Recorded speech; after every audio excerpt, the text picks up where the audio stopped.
বিয়ে করাইতে গেল না, তখন মায়ের দিকে আমার মায় কয়, তুমি তো আমার বৌমা না, তুমি তো আমার মাইয়া, তুমি আমার মায়ের মতো নিয়ে থাকবা।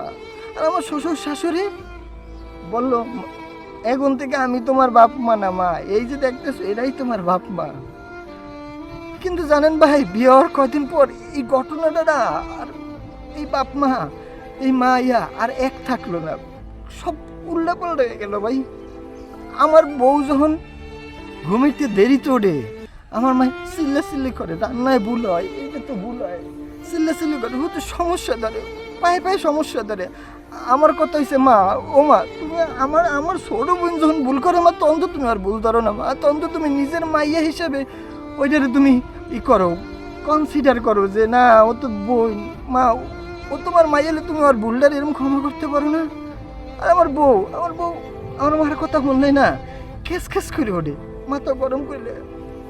আমার বউরে আমি কই, বউ তুমি তুমি একটু তোমার মাইলে তুমি এরকম করতা না, তুমি তো চুপ করে থাও, আমার কথাগুলো একটু একটু কষ্ট করে হলো না বউ, তাহলে দেখবা কি আমাদের ঝামেলাগুলো আর থাকবে না।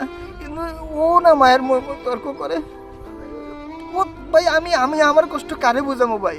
মায়ে ফোন দেখ, মায়ে তো 10 মাস 10 দিন করবে দিছে, মায়ে কয় আমি তোর মা, তুই আমার কথা বিশ্বাস করো না, বউর কথা বলবো আর বউ।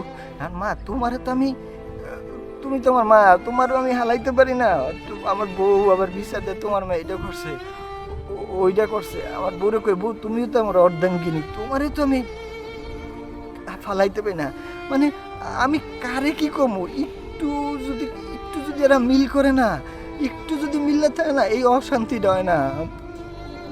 আমি সব সব মায়েরে কই, সব বউরে কই যে তোমরা না একটু মিললে থাও, ওই দেখতে যাওয়ার সময় যেমন নিজের মায়েরে কনসিডার করো, নিজের বউর বেলায় করো, একটু ওইরকম করে চলো না।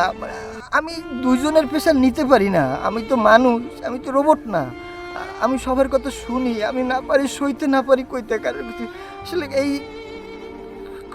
এমন কেন আমি বুঝি না ভাই, সবাই তো একটু মিল্লামিশে থাকে, শুধু শুধু সবাই সবার ভুল ধরে, ভুল ধরার হার যদি একটু কমে যেত না ভাই, তাইলে এই দুনিয়াটা না শান্তি রয়ে যাইতো।